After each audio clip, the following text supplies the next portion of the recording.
En la gema de hoy quisiera hablarles de un acontecimiento que ocurrió el 22 de octubre de 1844, conocido como el Día del Gran Chasco.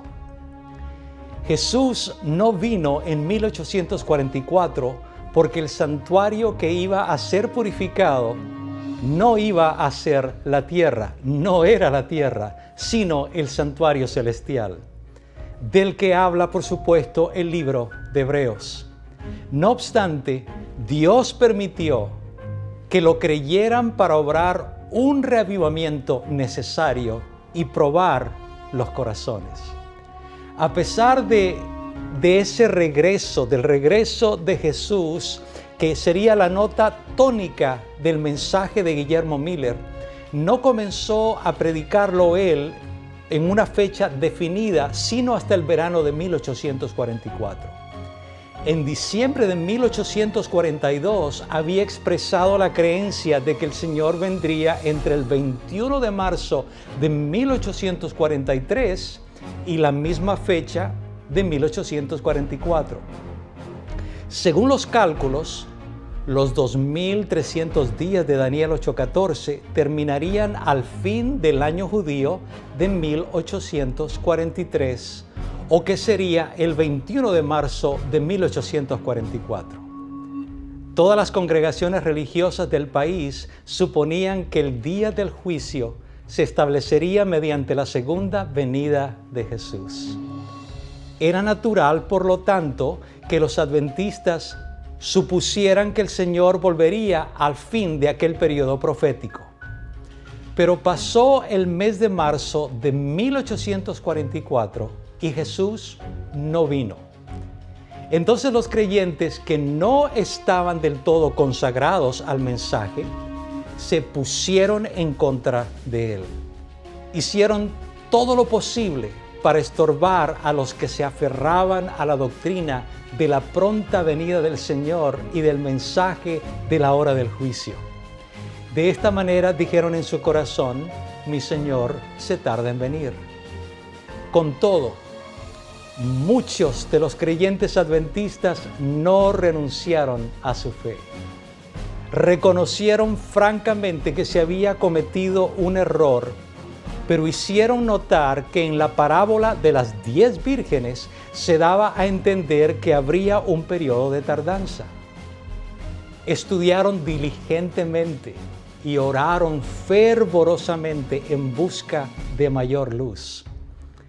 El señor S.S. Snow llegó a la conclusión de que así como los tipos que señalaba a la segunda venida de nuestro Salvador fueron observados por los judíos el día 10 del séptimo mes del año sagrado judío, también los 2300 días terminarían el día 10 del séptimo mes del cómputo judío, o sea, el 22 de octubre de 1844.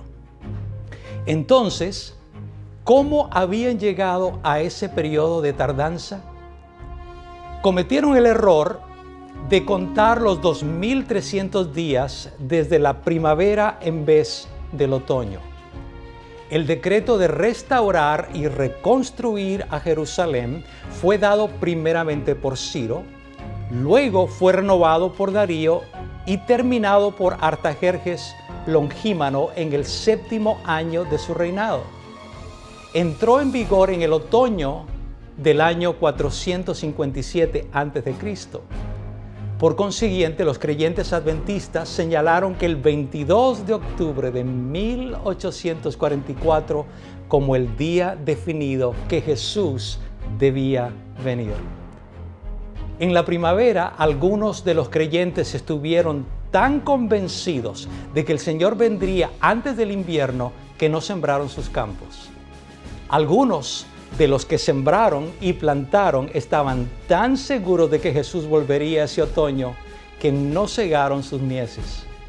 Otros, se decía, salieron para cortar heno, pero se sintieron completamente incapaces de hacerlo y dejaron sus sembrados en pie para mostrar su fe por sus obras. Cierto creyente adventista tenía un vecino muy solícito que se ofreció para arrancarle las papas y le dijo: puede ser que usted las necesite más tarde. No, contestó aquel hombre de fe, voy a dejar mi campo de papas para que predique mi fe en el pronto aparecimiento del Señor. Pero no fue sino en julio cuando comenzó a sentirse la bendición de Dios en conseguir que los apóstatas volviesen y creyesen en una fecha definida, dejando ver un camino marcado en su vida o en sus vidas. Estos movimientos se realizaron en distintas partes de los estados de Nueva Inglaterra. En el Congreso de Exeter, New Hampshire, todas estas influencias se unieron en un gran movimiento y se extendieron rápidamente a todos los grupos de creyentes de Norteamérica. En la parábola de las vírgenes, se levantó a medianoche el pregón. La Escritura dice: he aquí, el esposo viene, salid a recibirle. Este despertar de los creyentes adventistas, portadores del clamor definido de que vendría Cristo el 22 de octubre de 1844, fue el pregón de medianoche. Comenzó en julio, a la medianoche del periodo de tardanza. Al comienzo, la predicación de una fecha definida para la segunda venida de Cristo levantó una oposición general. Sin embargo, parecía acompañada, y esto es importante, parecía acompañar a su proclamación un poder irresistible. En todas partes producía un profundo escudriñamiento de corazón y muchos apartaban sus afectos de las cosas de este mundo, confesaban sus faltas y elevaban a Dios penitentes súplicas, implorando perdón y aceptación. A medida que se acercaba el 22 de octubre de 1844, cuando solo faltaban unas pocas semanas o días, los mensajeros demostraron aún más fervor en sus llamamientos a sus amigos y vecinos. Las despedidas eran de las más solemnes. Ni siquiera habían pensado: ¿y si Cristo no viene? Con una ansiedad expectante, se reunían en las casas de oración, esperando oír de un momento a otro la voz del arcángel y la trompeta de Dios, y ver a Jesús, su Rey, que debía venir para llevarlos consigo. Algunos de los que no se habían unido a los creyentes adventistas se sintieron solemnizados por la fervorosa sinceridad y observaban con aprehensión el día fijado. Otros siguieron burlándose. Pasó el día y no vino el Salvador. ¿Qué podía significar esto? Pensemos, ¿qué podía significar esto? Y esto es una pregunta que tenemos que mantenerla bien clara, porque recuerden, pasó el día y no vino el Salvador.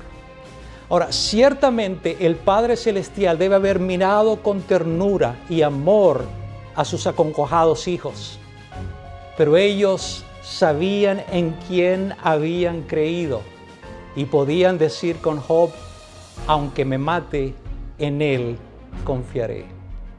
Por supuesto, para algunos la prueba fue demasiado severa, pero los fieles directores permanecieron noblemente en su puesto, impartiendo consuelo y aliento al pueblo chasqueado, sintiendo ellos mismos dolor en su corazón. ¿Cuál fue la verdadera causa del chasco? Los errores que existían desde hacía largo tiempo en la iglesia les impidieron a Guillermo Miller y sus asociados interpretar correctamente un punto importante de la profecía. Por eso, si bien proclamaban el mensaje que Dios les había confiado para que lo diesen al mundo, sufrieron un desengaño debido a un falso concepto de su significado. El error provenía de que él había aceptado la creencia popular relativa a lo que constituye el santuario. Y esto lo podemos confirmar, la señora White en el libro Conflicto de los Siglos en la página 401 lo menciona. A pesar de que muchos se volvieron atrás, hubo algunos que estaban tan seguros de que habían sido dirigidos por Dios que no podían resolverse a volver atrás. Estaban desilusionados, pero no desanimados. Nuevamente examinaron sus cálculos de la profecía de los 2300 días, pero no hallaban ningún error en ellos. Estaba fijada exactamente por el nacimiento y la crucifixión de Cristo.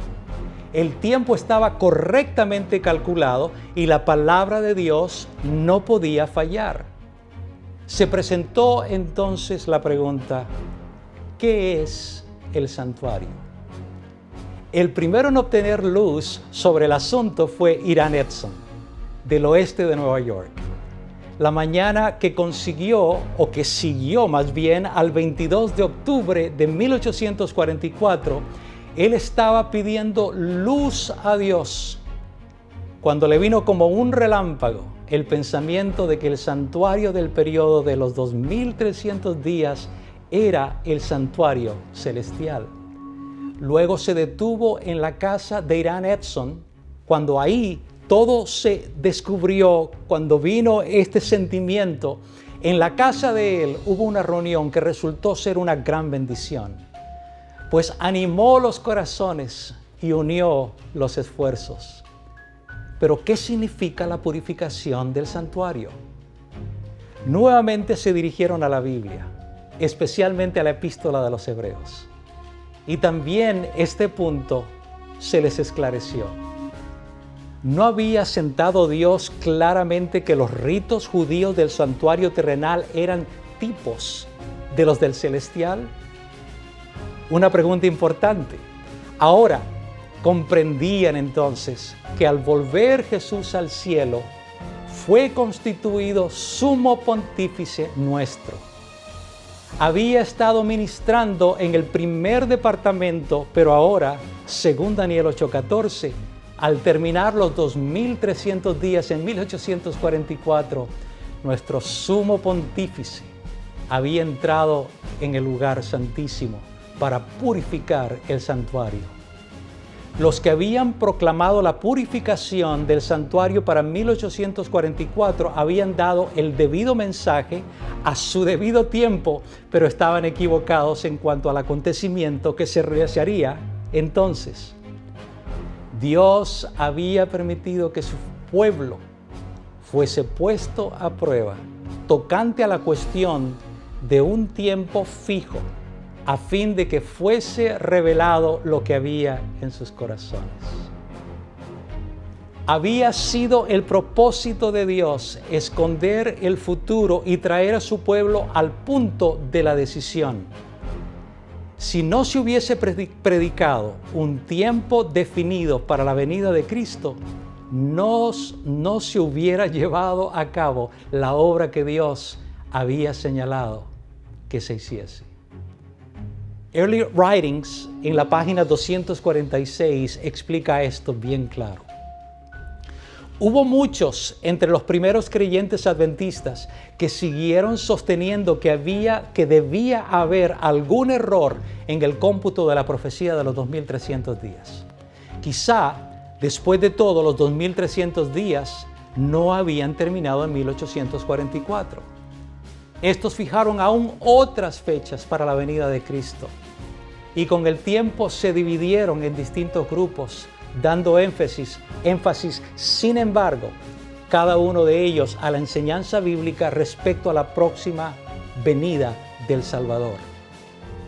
Pero los adventistas que oraron y estudiaron a fin de saber en qué consistía, esto es importante, que oraron para saber en qué consistía el suceso que ellos estaban seguros que había acontecido el 22 de octubre de 1844, formaron el grupo que llegó a constituir la Iglesia de los Adventistas del Séptimo Día. Ahora hay algo que me llama mucho la atención en todo esto.